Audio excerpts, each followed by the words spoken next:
This was a very big moment, and I don't think we can downplay its importance on the scale of real estate as a whole in our country.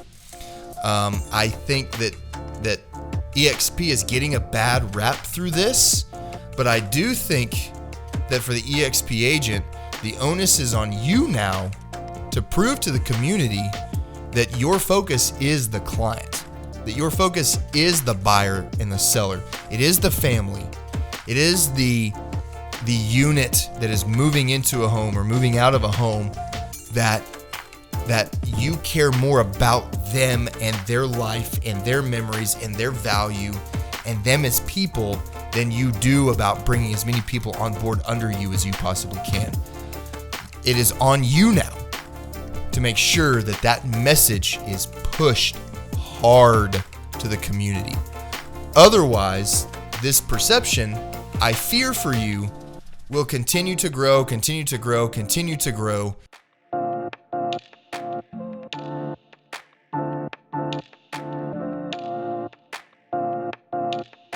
Hey, what's up, everyone? I'm John Darden, and this is the Elite Realtor Experience, a podcast dedicated to agents ready to take the next step in becoming elite.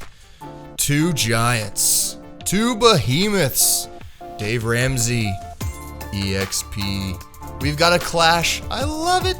I love clashes. I love it when giants go up against one another. What an interesting thing that is happening in our industry right now. If you are unaware of what is going on, Dave Ramsey has removed himself completely from EXP, the brokerage nationwide, and essentially has said, he has said, if you are an EXP agent, I will no longer be sending you leads. It was wild.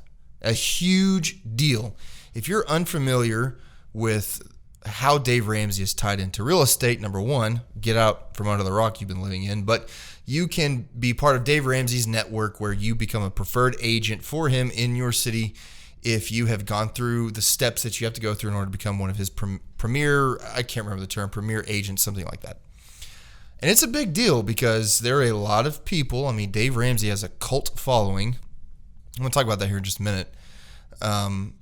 He has a cult-like following of people who just worship the ground that he walks on, and whatever he says is gospel truth to them. And he promotes and pushes big time. If you need to buy a home, you need to go through my network, my platform, to find one of my premier agents because they have been through Financial Peace University. They have done the steps to becoming debt-free. They're doing the steps to wealth building, blah, blah, blah, blah, blah. Again, I'll talk more about that here in just a minute. And so therefore they have the same frame of reference, perspective on money and life, blah, blah, blah, blah, blah. And you better use one of my preferred people because they know what they're doing. And he gets a 35% cut, I think, is what he gets from the transaction, which is brilliant for him. I mean, it's fascinating to me the way he does it. And it's also a little bit humorous to me because the very thing that he dislikes about EXP, he basically does himself. So it's there's somewhat hypocrisy here. Listen, I'm going to upset people on both sides today. I'm just going to be straightforward. I love my EXP friends. I have a lot of you who are friends of mine, and I'm not going to bring the band hammer down on you today, okay? But I am going to explain why my perspective of why Dave Ramsey has said, I don't want anything to do with you all anymore. And for better or for worse, there are some things that I agree with. There are some things that I disagree with. So we're going to dive into that today. And I'm not going to say this is a controversial one. Maybe for those of you EXP, you might be like, ooh, what's he going to say? Is he going to trash us? No, I'm not going to trash you. But I do think there is some merit to some of the things that Dave Ramsey questions about the way that particular brokerage runs. I am never going to promote a certain brokerage on this podcast or anything that I do. I'm not about that. I think the best brokerage is the one that you're at and the one that you fit in the best with. And I think EXP solves a big problem for a lot of people in the real estate industry. So let's circle back around. Let's talk about old Dave Ramsey here for a bit. Oh, Dave. I used to teach Financial Peace University, okay? If you don't know Dave Ramsey, he has taken and I'm doing quotes here, if you're listening to the podcast, biblical principles, and made a money seminar out of it. And my gosh, God is like the greatest way to make money ever. And I'm not saying that that's what he's like that the heart of what he's doing is using God for money, but sniff test might indicate something a little bit different. Now, I can't judge the heart of a man. Only God can do that, all right?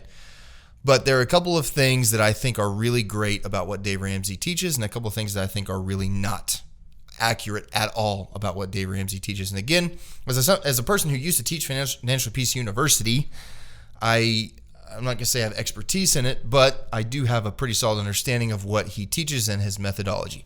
I love his debt snowball. For those of you that have gone through Financial Peace University, if you listen to his podcast or his radio show or watch him on TV, whatever, you understand the debt snowball that Dave Ramsey talks about. And yes, our culture is mired in debt, in bad debt. And this is where I disagree with Dave Ramsey. I think there's good debt and I think there's bad debt.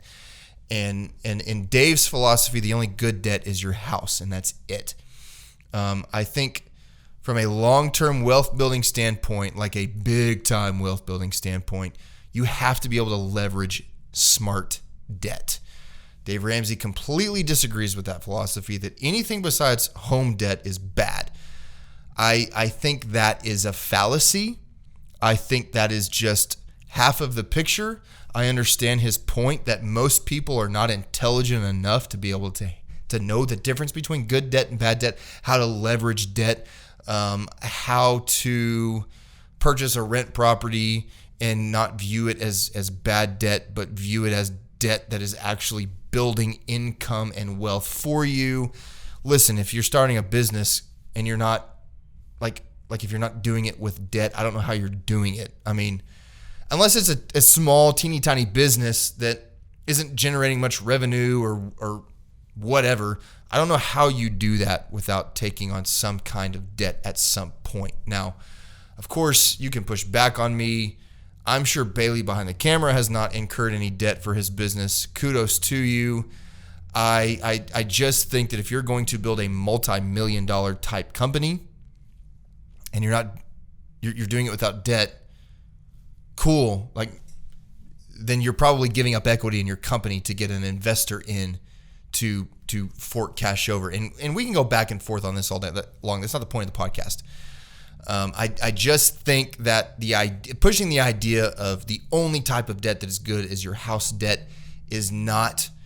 I think guys like Jeff Bezos and Mark Zuckerberg and Elon Musk would probably push back on that, and their net worth starts with a B. So I'm going to listen to those kinds of folks, the billionaires. While everybody loves to hate on them, they're doing something right. So if they built their empires on debt, then there's probably something to that, but they're also extremely intelligent. Wow, I really am jumping in the rabbit hole here a little bit. So I digress. Back to what I agree with. I think the debt snowball to pay off things like credit cards and car loans and student debt is wise. I think that is brilliant. I think that is smart. I love that philosophy of paying off your smallest amount first, and then not necessarily your smallest payment, but paying off your smallest amount first so that you then can take that, let's say $200 a month, and then put that $200 that you're saving into the next debt to make the snowball bigger. And then eventually that compounds itself. You've heard the term compound interest being the most powerful force in the universe. I love that philosophy. It is wise. It is brilliant, and it works. I do think it works. Where I disagree with Dave is Dave says, live today like no one else so that at some point you can live like no one else. Well, most people on his philosophy that are pouring their money into money market accounts and mutual funds that make this, again, quotation mark, 10%, where do you find that? And that's always the pushback on Dave Ramsey.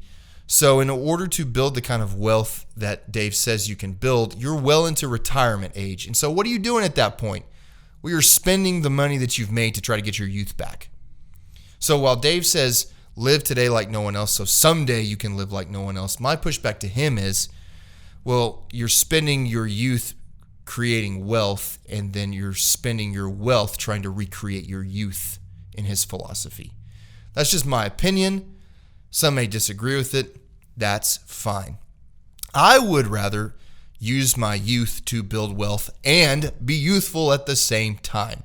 And I just think that there are other ways and other investment strategies that push back against his philosophy of incurring debt in order to build wealth. I think that you can leverage debt to build wealth and not be dumb about it. That's my pushback on Dave Ramsey. Plus, my big pushback on him is I struggle to use, and I'm not saying he's using God, but his push and his marketing is to Christians and churches and the more evangelical Christian type. So part of that just doesn't sit well with me. And if you know anything about my backstory, I have a couple seminary degrees. I used to be in ministry. I was a pastor. So I understand that world very well. And something about that just doesn't sit well with me. Okay?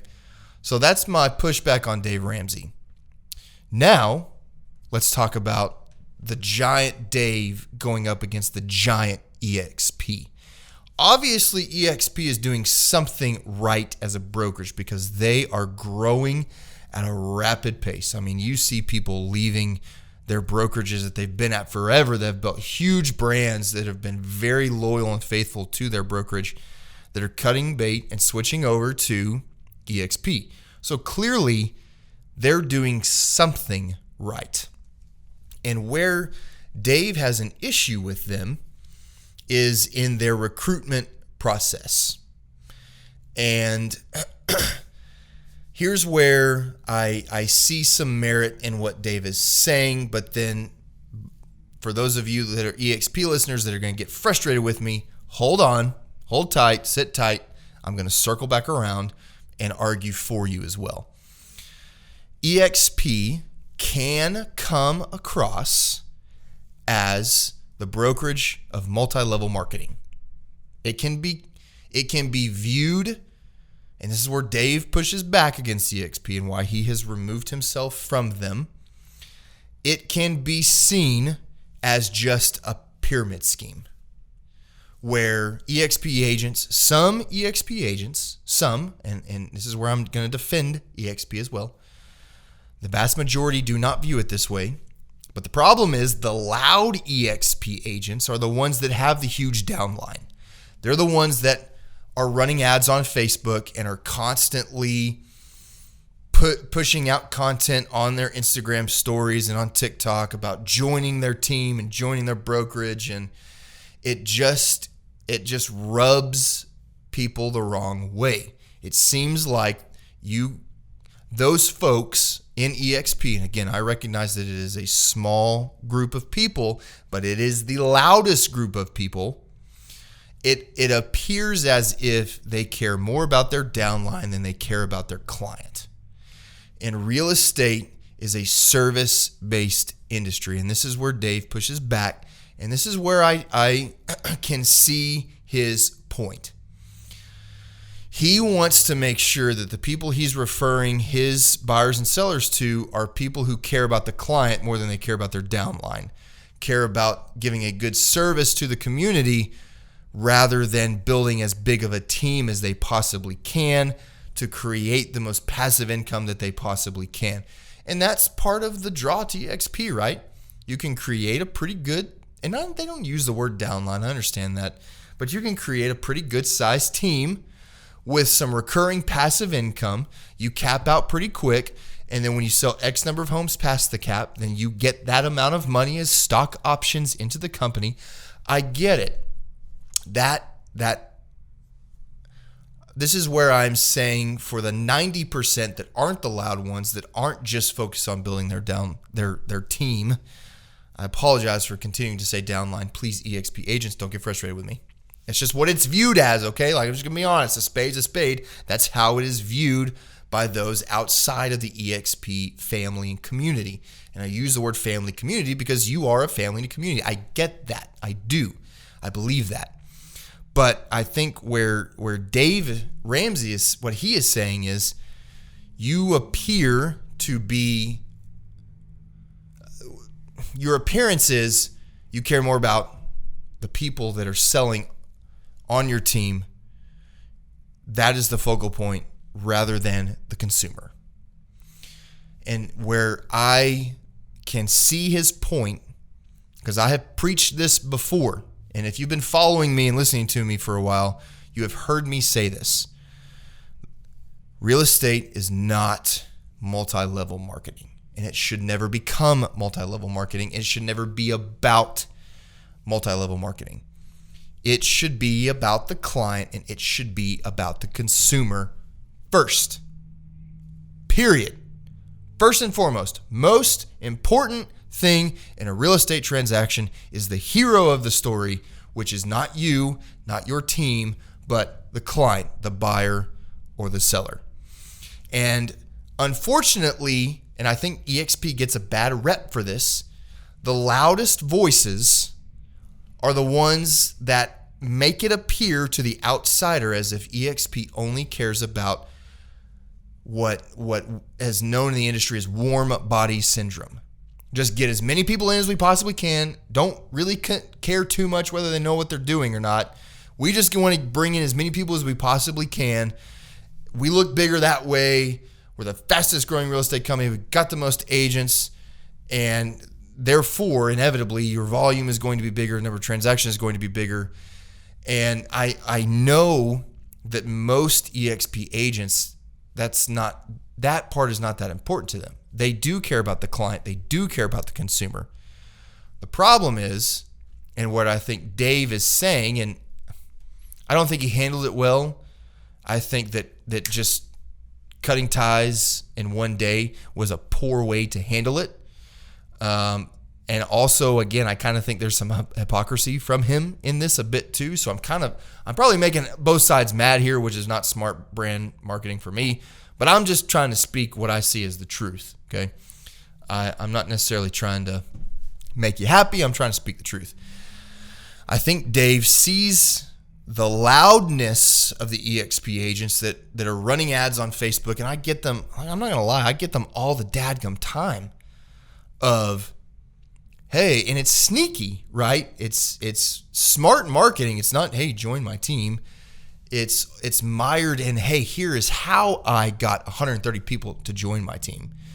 And that sounds cool. Like, I'll click on that link, and then you quickly find out, like, the funnel here is to get me to join in that line somewhere, somehow. And to Dave, the loudest voices are drowning out the majority of the EXP agents that are trying to provide a great service to the client. And Dave Ramsey decided, I don't want to be part of that. I want to make sure that I'm referring people to agents that care about the client first. So I think the moral of what I'm trying to say here is, and I don't know that I have a point, I'm just trying to present both sides of the argument here. Dave is saying, I'm out because you appear to care more about your line than you do about the consumer. And EXP, the vast majority of you, the 90 to 95% of you are saying, we do. We care about the client. We care about the consumer. We care about them more than we care about a commission. We want to provide a great service. We want to do the right thing. But the problem for you is the loudest voices with the largest YouTube channels that have the most viewership, that have the best content, they're speaking an opposite message. So I do believe that EXP has got a little bit of cleanup here that they have to do. From the brokerage level, from the top down, because it does shed light on a problem that many folks look at EXP and see. But I think that it is not an accurate reflection of who EXP truly is. But the issue is that perception becomes reality. Truth is not always truth. Truth is what people see and what they perceive and what they think is real. And apparently Dave Ramsey decided that the truth of EXP is you care more about your downline than you care about the consumer. I don't think that's the truth for EXP, but I think it has shown that is a problem for EXP if somebody like Dave Ramsey is willing to come out and say that. How he handled it, I don't like it. How he went about doing it, I think he did it poorly. But I think I don't agree with a lot of what Dave Ramsey does anyway. So, point of this podcast, I don't know. Pull whatever out you want to here to decipher what my point is. I don't know that I have a point other than just discussing that this was a huge deal. This was a very big moment. And I don't think we can downplay its importance on the scale of real estate as a whole in our country. I think that EXP is getting a bad rap through this, but I do think that for the EXP agent, the onus is on you now to prove to the community that your focus is the client, that your focus is the buyer and the seller. It is the family. It is the unit that is moving into a home or moving out of a home that you care more about them and their life and their memories and their value and them as people than you do about bringing as many people on board under you as you possibly can. It is on you now to make sure that message is pushed hard to the community. Otherwise, this perception, I fear for you, will continue to grow, and y'all are smart. Realtors are smart. You know that other brokerages are going to take this and they're going to run with it and try to take it to their advantage, use it to their advantage. So it's on you, EXP folks, to prove and to show and to create content and to push the reality that you care about the client as much as any other brokerage does. Old Dave, he's never going to listen to this. He doesn't care about me, and that's fine. Dave, I love you. You got me out of debt. I do appreciate that. I have incurred debt since then, but I have taken your strategies and I have made them work to my advantage in wealth building. EXP, I love you folks. Y'all are amazing. I think that you don't have a rough road ahead of you. You don't even have an uphill battle, but you better be wise in what you do now in this delicate time to make sure that people see you for who you really are and not for what the loudest voices in your company say that you are. See you on the next one.